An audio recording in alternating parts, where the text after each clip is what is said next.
At 1033, Chapter 6, Section 7. We are not doing Chapter 6, Section 6. So you won't be responsible for that on a test. All right. This is sort of a short section that deals with direct variation. That is where y equals kx.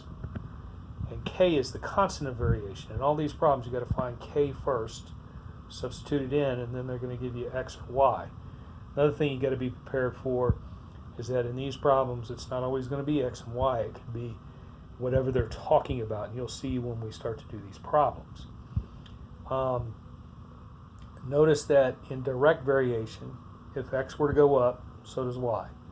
If x goes down, so does y. The other type of variation we have is called inverse variation. That's where y equals k over x. Notice that k is always a whole number. It's not a denominator or a fraction. That is x. Same thing holds true. They'll give us y and they'll give us x. We do the math and find k, and then we can find anything we want. Here's our first problem. This is example 2 in the book. This is Hooke's law. This is actually a physics law. It says Hooke's law states that the distance a spring stretches is directly, and that's the one thing about these word problems. See, that word directly or the word inverse will have to be there so you know exactly what inverse you're dealing with.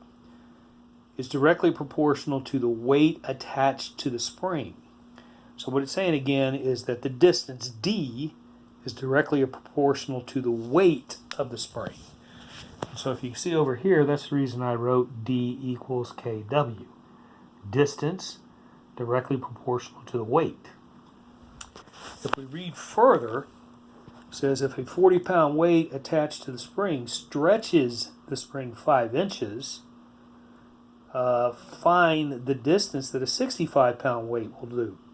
So what we got to do is we got to take that 40 pounds and put it in for w, that 5-inch distance and put it in for distance, solve, and we get k equals 1/8. Then if we take this 1/8 and put it back into k, we get a formula that says d equals 1/8 w.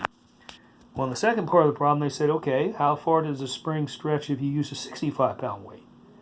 So we put the 65 in place of w, do the math, and we get distance of 65 over 8.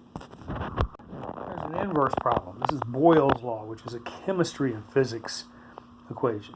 It says Boyle's law says that if the temperature stays the same, so the temperature goes unchanged, so it's not even a factor, the pressure P of a gas is inversely proportional to the volume.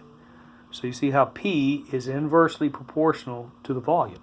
So that's the reason I wrote P equals K over V. Pressure, inversely proportional to volume.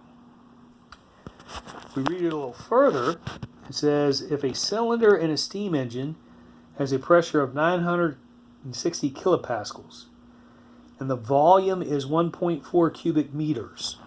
So what we can do is we take that 960 kilopascals, which is pressure, put it in there. That 1.4 liters, put it in for V, solve. Just by multiplying over them, we get K is 1,344. If I substitute that 1,344 in for K, I get this formula here. P equals 1,344 over V. Reading further, it says, find the pressure when the volume increases to 2.5 cubic meters. So that's a volume.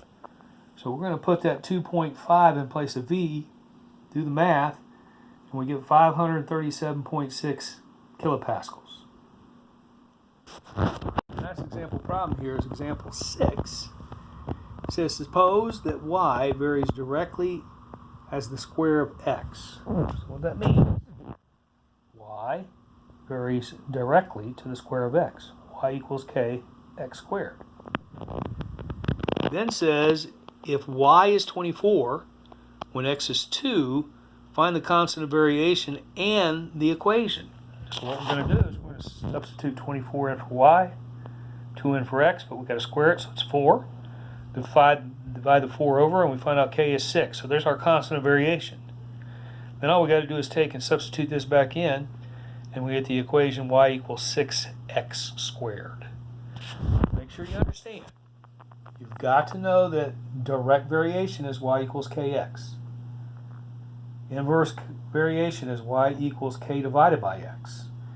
In the problem, they have to state whether it's directly related or inversely related. That dictates what equations you use. And notice in the examples that we used here, we didn't have y and x, we had distance and weight in example 2. In example 4, we had pressure and volume. So you got to be prepared to understand which one, you got to write them as you read them. See, the first thing we read in here was distance, so that became the y for this. Second thing we read was w, so that became the x. This one here, the first thing we read was pressure, so it became the y. Second thing we read was the v for volume, which became the x. You got to practice these.